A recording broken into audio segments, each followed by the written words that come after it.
Halo guys, balik lagi ke channel Krayon ya. Sekarang topiknya ini nih, malas dan kreativitas. Ternyata malas tuh kaitannya kompleks guys dengan kreativitas ya. Bisa negatif, bisa positif ternyata. Ya, tapi ya kita lihat bareng-bareng deh sekarang ya. Jadi memang kalau gue baca-baca ya kompleks ya. Tapi kebanyakan sih negatifnya ya. Kalau dari buku-buku yang gue baca ya kebanyakan memang negatifnya. Pertama ya, rasa malas tuh bisa menurunkan kemampuan berpikir kreatif dari bukunya Deep Work. Jadi kalau pekerjaan kreatif tuh biasanya menuntut fokus yang tinggi ya, dan konsentrasi yang mendalam, dan itu kalau kitanya malas, nah itu menurun karena biasanya orang malas itu malah nyari distraksi atau ketarik sama distraksi. Misalnya media sosial ya, window shopping di online shop ya, tiktokan atau segala macam. Nah itu malah bisa menurunkan kemampuan berpikir kreatif karena ya jadi malas mikir malah biasanya ya. Bukannya meningkatkan kemampuan berpikir kreatif tapi malah jadi malas mikir, apalagi kalau kebanyakan ya. Terus yang kedua ini, malas menurunkan semangat eksplorasi dan inovasi. Jadi orang-orang malas tuh biasanya nggak mau mengeksplorasi hal-hal yang baru gitu ya. Mau coba belajar yang baru mengenai topik A, nggak mau, malas. Mau belajar ini apalagi gitu ya. Ya itu awalnya dari yang tadi sih. Awalnya tuh ya malas berpikir kreatif gitu ya. Jadinya pokoknya orang kalau udah malas mikir, udah deh selesai deh. Agak susah gitu ngubah hidupnya. Nerima nasihat, alasan gitu ya. Mau dapat ilmu yang bagus, susah karena malas ditonton gitu kan.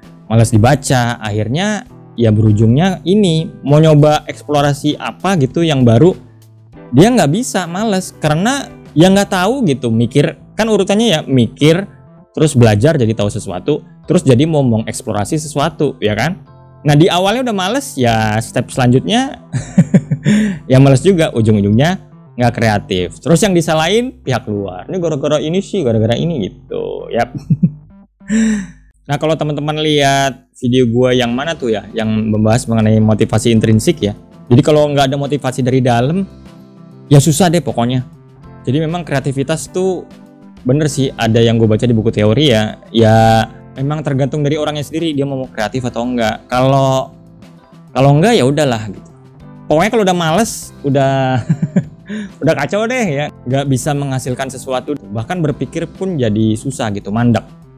Terus yang ini gue temukan juga di buku yang lain ya, dalam bukunya dia nih, Steven Pressfield, rasa malas menghambat produktivitas kreatif. Dan dia nyebutnya ini sebagai resisten, yaitu hambatan internal yang menahan seseorang untuk berkarya. Jadi udah nggak eksploratif, terus ya namanya nggak eksplorasi ya, mau nyoba ini itu males.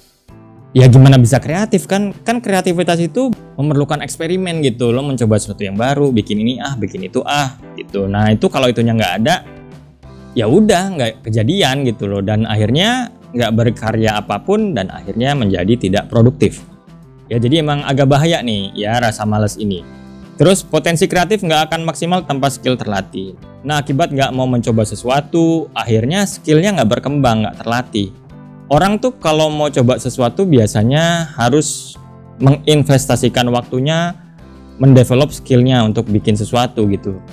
Jadi kalau misalnya gue mau bikin gambar nih, terus gue nggak bisa gambar banget, ya gue harus berlatih gambar ya nggak sih, untuk membangun skill menggambar tersebut. Dan itu nggak gampang, nggak ujuk-ujuk, memang perlu waktu. Tapi yang jelas kalau ada inisiatif gitu ya, ada eksplorasi baru, gue mau latihan gitu, itu udah bagus gitu. Ntar hasilnya jelek mas kalau gue baru berkarya, ya emang harus jelek, emang pasti jelek, namanya juga baru berkarya ya nggak sih. Ada tuh mahasiswa gue bilang gitu juga, mas desain gue jelek. Ya jelek kan sekarang, kalau mau belajar skillnya naik ntar juga jadi bagus.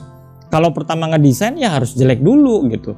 Justru kalau lu desainnya pada bagus, gue yang bingung, gue bilang gitu ke mahasiswa gue. Masa baru belajar desain langsung bagus kan nggak mungkin gitu, mustahil ya. Jadi meskipun jelek, nggak sempurna, ya memang itu adalah proses yang harus dilalui. Tapi yang penting kalau dengan eksplorasi gitu ya, mau mencoba hal yang baru, insya Allah kreativitasnya juga pasti akan meningkat. Ya udah gue bahas di sini deh, kaitan skill sama kreativitas di kelas gue tuh ada tuh. Kenapa sih kreativitas tuh perlu skill yang tinggi juga gitu? Nah itu gue bahas tuntas di sini. Nah tapi ada tapinya nih, rasa malas tuh dalam kondisi tertentu bisa bikin seorang jadi kreatif. Dalam kondisi seperti apa? Ini ya, ngelamun dan insight kreatif. Jadi saat teman-teman ngelamun ya, bengong gitu, natap jendela kosong, berkesan malas sih emang, tapi sebetulnya di situ adalah momen-momen dimana ide-ide kreatif tuh bisa muncul gitu secara tidak terduga. Gue udah bahas tuntas di sini sih antara mind wandering ya, ngelamun atau nerawang kemana-mana pikiran kita tuh dengan kreativitas tuh ternyata ada kaitannya. Jadi saat kita mikir-mikir nggak berat-berat gitu ya, berkesan malas, justru di situ terkadang tuh ada ide-ide yang bagus gitu yang bisa kita tangkap. Terus yang kedua ada istilah productive procrastination, yakni melakukan aktivitas apapun ya selain tugas atau kewajiban utamanya dengan maksud menunda gitu. Jadi menunda yang disengaja. Ini ada tugas utama gue nih, ngedesain apa gitu, gue tinggal gitu sengaja karena gue ngerasa data gue belum cukup ya, atau mungkin mood gue lagi jelek atau lapar gitu, jadi ditunda gitu. Dan pada kondisi penundaan itu biasanya orangnya tuh bisa mendapatkan ide yang baru. Misalnya nunda sengaja, gue kurang baca buku, gue kurang referensi nih, jadi nggak gue kerjain nih kerjaan gue tinggal, tapi gue melakukan sesuatu yang lain. Jadi melakukan aktivitas lain selain tugas utama gitu ya. Beda sama malas. Kalau malas emang nggak mau dikerjain karena nggak mau ngeluarin effort. Kalau nunda yang niat, nunda produktif tuh ya udah ntar dulu nih. Kalau gue kerjain juga percuma gitu. Gue harus melakukan sesuatu yang lain. Jadi kerjaan utamanya ditunda. Nah itu bisa memicu kreativitas pada seseorang. Nah terus yang terakhir adalah ini ya. Kemalasan bisa memicu efisiensi problem solving. Ini gue baca juga dari argumennya Bill Gates. Dia bilang dia kadang malah mau merekrut orang-orang yang malas. Kenapa? Karena orang-orang yang malas itu bisa menimbulkan ide-ide yang efisien gitu. Yang tadinya sistematikanya banyak itu harus dikerjain banyak, tapi gara-gara malas bisa dipotong gitu, jadi efisien gitu. Dengan kerja segini hasilnya sama. Nah kayak gitu. Jadi dia bilang rasa malas bisa memicu ya inovasi yang positif gitu. Walaupun nggak semua ya guys, dan ini nggak gampang juga, perlu jam terbang. Mungkin kalau di kasus gue dulu, gue waktu COVID gitu ya, kan gue harus ngajar gitu, dan ngajarnya harus dari rumah tuh, dan kebanyakan sih harus Zoom, terus Google Meet, dan gue males gitu kayak gitu. Kenapa? Karena Zoom, Google Meet itu anak-anak biasanya juga ngerjain sesuatu yang lain gitu, nggak fokus banget ke si dosen. Akhirnya yang gue lakukan, karena gue males tiap waktu begitu, gue bikin video, persis video kayak gini. Sebetulnya itu adalah cikal bakal dari channel YouTube yang gue bikin ini. Jadi gue jadi bisa bikin video kayak ini tuh gara-gara saat pandemi ya, untuk materi ajar kuliah gue. Jadi kalau bikin video gini kan tinggal gue tayangin, gue tinggal. Tapi nggak jam mata kuliah aja, biasanya gue tinggal sampai seminggu gitu ya. Nih lo seminggu nonton materi gue di sini ya, habis seminggu ini gue take down, gue delete. Nanti minggu depan materi baru gitu. Kalau tugas tetap ngumpulin lewat online. Jadi gue karena malas gitu, gue ngadain Zoom, ngadain apa harus on time. Belum lagi putus-putus jaringan gitu kan. Malas. Ada nggak sih cara yang lebih efisien? Nah gue terpikir untuk bikin materi ajar ya video kayak gini. Ya mungkin teman-teman bisa punya contoh lain gitu ya. Gara-gara malas, misalnya malas kena macet gitu, jadi pengusaha gitu. Nah kayak gitu tuh kesini jatuhnya.